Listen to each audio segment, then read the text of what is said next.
कल जो हमारे देश के भिन्न भिन्न क्षेत्र से महाराष्ट्र, तेलंगाना, हैदराबाद और कर्नाटका, यूपी से जो लोग पर्यटक हमारे जम्मू कश्मीर पहलगाम में आए हुए थे, उनके ऊपर जो ये हमला कायराना, उसकी जितनी भी निंदा करें, जितनी भी जो आतंकवादियों ने जो हमला करा, इन गिदड़ों ने, इन कुत्तों ने, और इतना गंदी हरकत इन्होंने करी है पर्यटकों के साथ, हमारे देशवासियों के साथ। और उन्होंने कोई उनसे जाति नहीं पूछी गई, उनका धर्म पूछकर उनकी जो निर्मम हत्या हुई है, हम इसकी जितनी आलोचना करें, जितनी इसकी आलोचना करें, निंदा करें, उतनी कम है। क्योंकि ये बहुत ही दर्दनाक, बहुत ही दुखदाई, बहुत ही पीड़ादायक जो ये घटना जम्मू कश्मीर में हुई है। हमारे गृह मंत्री अमित शाह जी और हमारे एलओपी और हमारे पूरी जो सिक्योरिटी फोर्सेस हैं, सभी कश्मीर में पहुंचे हुए हैं। कल भी बहुत हाई लेवल की जो सिक्योरिटी मीटिंग हुई है, और हम तो आपके माध्यम से हमारे प्रधानमंत्री नरेंद्र भाई मोदी जी से, गृह मंत्री अमित शाह जी से, रक्षा मंत्री राजनाथ सिंह जी से ये निवेदन करते हैं कि ये जो लोग हैं, ये जो लोग जो इनके सपोर्टर्स हैं, जो ओवरग्राउंड से बढ़कर जो इनके काम कर रहे हैं, जो इन लोगों को संरक्षण कश्मीर के अंदर दे रहे हैं, उनके ऊपर भी कड़ी से कड़ी कार्रवाई होनी चाहिए। जब तक इन लोगों को ध्वस्त नहीं किया जाएगा, जब तक उन लोगों के घरों पे बुलडोजर नहीं चलेंगे, जो मिलिटेंटों को शरण देते हैं, जब तक इनका पक्का इलाज नहीं होगा। और मैं तो ये कहता हूं कि हमें इजराइल से भी कुछ सीखना चाहिए।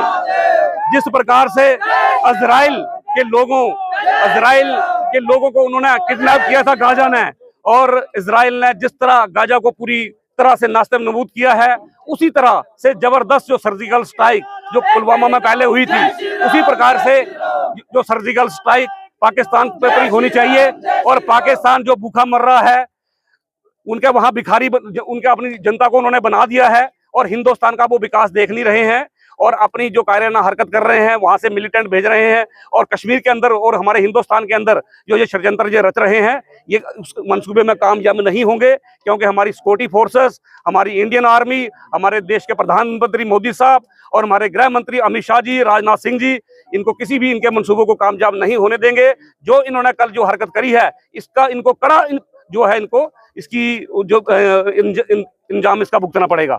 और आपने देखा होगा, और मैं तो ये भी कहूंगा कि जो भी अंडरग्राउंड वर्कर, जो ओवरग्राउंड वर्कर इनके जो काम कर रहे हैं, उनके ऊपर भी कड़ी से कड़ी कार्रवाई होनी चाहिए। जो भी कश्मीर के अंदर या पूरे जम्मू कश्मीर के अंदर, जो देश के अंदर जो गद्दार लोग हैं, जो पाकिस्तान की भाषा बोलते हैं, और जो हिंदुस्तान की तरक्की को देखना नहीं चाहते हैं, उन लोगों पे भी कड़ी से कड़ी कार्रवाई होनी चाहिए। मेरा इतना ही निवेदन है। और ये बहुत ही निंदनीय घटना जो कल जम्मू कश्मीर में हुई है, बहुत ही निंदनीय घटना है। हम इसका कड़ा विरोध करते हैं, और जो भी घायल हैं उनको शीघ्र स्वस्थ होने की उनकी भगवान से हम उनके लिए कामना करते हैं। और जो इसमें अपनी जान जिन्होंने गंवाई है, भगवान उनको अपने चरणों में स्थान दे। उनके परिवार के साथ में पूरा जम्मू कश्मीर नहीं, पूरा हिंदुस्तान उनके परिवार के साथ पूरी संवेदना है, पूरी सरकार की संवेदना है, पूरे देश के नागरिकों की संवेदना है। आज बसोली के अंदर भी जबरदस्त प्रदर्शन हुआ है। यह कोई भी किसी पार्टी विशेष का प्रदर्शन नहीं है, सारे एक सामाजिक प्रदर्शन है, और पूरे समाज का विरोध है। और सारा समाज पूरा समाज एकजुट होकर आज इसका विरोध किया है। हमने आज पूरी बसोली का, हमारा जितना क्षेत्र है, बनी का, बिलावर का, और पूरा डिस्ट्रिक्ट कठुआ और पूरा जम्मू कश्मीर, आज सबने बंद का आह्वान किया है। पूरी गाड़ियां, पूरे बाजार बंद हैं, और इसकी कड़ी आलोचना आज पूरे जम्मू कश्मीर में नहीं, पूरे देश में हुई है। देखिए, जो कल कायराना हरकत हुई है पहलगाम में, उसकी हम निंदा करते हैं, और हम ये चाहते हैं भारत सरकार से कि इस घड़ी में हम उनके साथ हैं, और हम माननीय प्रधानमंत्री जी से और रक्षा मंत्री जी से ये चाहेंगे कि भारत सेना को जो है पूरी पावर दी जाए, और जो कल हरकत हुई है उसका मुंह तोड़ जवाब दिया जाए, ताकि आने वाले दिनों में आतंकवादियों को ये समझ में आए कि जो हरकतें वो कर रहे हैं वो बिल्कुल भी बर्दाश्त नहीं की जाएंगी। और जो हमारे भाइयों पे जो हमला कल हुआ और उनकी हत्या की गई, और काफी साथी जो हमारे हैं जो इस समय घायल भी हैं, हम उनकी जो है स्वस्थ होने की कामना करते हैं। और पूरा देश जो है आज दुख की घड़ी में उनके साथ है, और भारतीय सेना पे हमें पूरा भरोसा है कि कुछ ही समय में हमें ये पता चलेगा कि जो लोग थे जिन्होंने कायराना हरकत की है, उन्हें मौत के घाट उतारा जाएगा। लोग इसमें मारे गए हैं, उनको श्रद्धांजलि, और जो लोग घायल हैं उनको जल्द स्वस्थ होने की कामना लेकिन जो ये हम तो सिर्फ ये कह सकते हैं, सिर्फ प्रदर्शन ही कर सकते हैं और निंदा ही कर सकते हैं। लेकिन आज वो टाइम आ गया है, माननीय प्रधानमंत्री जी और अपने अमित शाह जी को अब गोली का जवाब गोली से ही देने का टाइम आ गया है, क्योंकि प्रदर्शन बहुत हो गए, निंदा बहुत हो गई, निंदा का काम बहुत हो गया। अब गोली का जवाब गोली से देने का टाइम आ गया। हम लोग कब तक ये घोर निंदा करते रहेंगे, प्रदर्शन करते रहेंगे? ये अब इस चीज का कोई टाइम नहीं है, क्योंकि जो जिनके घर के चिराग गए हैं पूरे हिंदुस्तान के लोग जो आए थे, वो उनके घर के चिराग गए हैं, माँ के बेटे गए हैं, बहन के भाई गए हैं, माँ बाप के पिता गए हैं, और पत्नियों का सुहाग गया और उनके सामने उनको मारा गया है।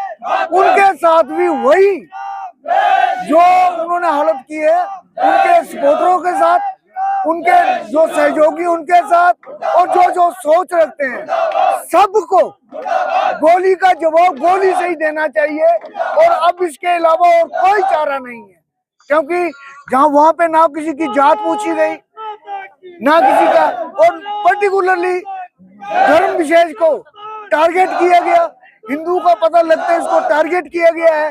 कब तक चलेगा ये? क्या हिंदू मरने के लिए रहेगा? और ऐसा ना हो कि ये चीजें, अगर हिंदू भी अपनी क्या कहते हैं उसको, अगर अपनी मर्यादा छोड़ देगा तो उसको रोकने वाला कोई नहीं होगा।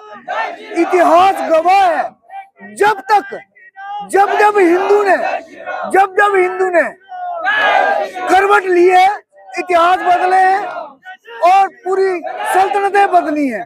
तो मैं इसलिए आपको आपके माध्यम से फिर यही कहूंगा कि कम से कम अब गोली का जवाब गोली से देने का टाइम है, और वो भी शरेआम। जय हिंद, जय भारत। आज का समय सरकार के साथ खड़े होने का समय है। हम लोग भारत सरकार के साथ खड़े हैं, और जहां भी हमारी जरूरत होगी, जिस तरह की भी जरूरत होगी, हम लोग उसको पूरा करेंगे। गुजारिश इतनी ही है कि जितने भी ऑन ग्राउंड वर्कर्स हैं या जितने भी लोग इसमें किसी भी तरीके से लिप्त हैं, उसमें किसी तरीके की ढिलाई ना देती जाए। आपको ज्ञात होगा कि कठुआ डिस्ट्रिक्ट भी इस समय टेररिज्म की चपेट में आ चुका है। तो हमारा सिर्फ इतना ही कहना है कि हम लोगों को इस आंच से दूर रखें, और यही हम आशा जो है भारत सरकार से भी करते हैं। अनफॉर्चुनेट है और ये बहुत गलत है, इंसानियत का कत्ल है, और ये टारगेटिंग किलिंग जो की जा रही है ये बहुत गलत है। वहाँ पे जो हुआ है ऐसा इंसिडेंट हमने अपने होशोवाज में नहीं देखा, जिसका मजहब के नाम पर उसकी जो सीधा मुंह तोड़ जवाब देना चाहिए सेंटर की गवर्नमेंट को, चाहे उनपे बम भी करो, चाहे कुछ तरीके से भी करो, क्योंकि इंसानियत का कत्ल हो रहा है और हिंदुज्म को टारगेटिंग किया जा रहा है, और हमारे हिंदुस्तान में किया जा रहा है। इसके लिए हम अगेंस्ट है और गवर्नमेंट के साथ खड़े हैं। कोई भी जो पब्लिक जो हेल्प चाहिए होगी हम तैयार हैं, पर मिलिट्री को भी पूरे तरीके से इनका मुंह तोड़ जो है जवाब देना चाहिए। ये जो इंसिडेंट हुआ है बहुत अनफॉर्चुनेट है। ये पहले इंसिडेंट जो कश्मीरी पंडित जो कश्मीर से भगाए थे उस टाइम पे होता था, लेकिन उसके बाद आज जो कल का जो इंसिडेंट हुआ है ये बहुत ही अनफॉर्चुनेट है। ये एक टारगेटेड किलिंग है। हिंदुओं को उन्होंने पूछ के, उनका धर्म पूछ के उनको मारा है। इसलिए हमें हमारी गवर्नमेंट से यही अपील है कि इसका कड़ा संज्ञान लिया जाए और जो है उनको मुंह तोड़ जवाब दिया जाए। और मुझे गवर्नमेंट से मैं अपील करता हूं कि हमारी आर्मी को फ्री हैंड देना चाहिए, और जैसे पहले सर्जिकल स्ट्राइक हुई थी वैसे ही एक स्ट्राइक गवर्नमेंट को फिर से करना चाहिए। और मुझे लगता है कि गवर्नमेंट को बॉर्डर खोलने चाहिए और पाकिस्तान पर डायरेक्ट हमला करना चाहिए, ताकि फिर फ्यूचर में ऐसे इंसिडेंट ना हो।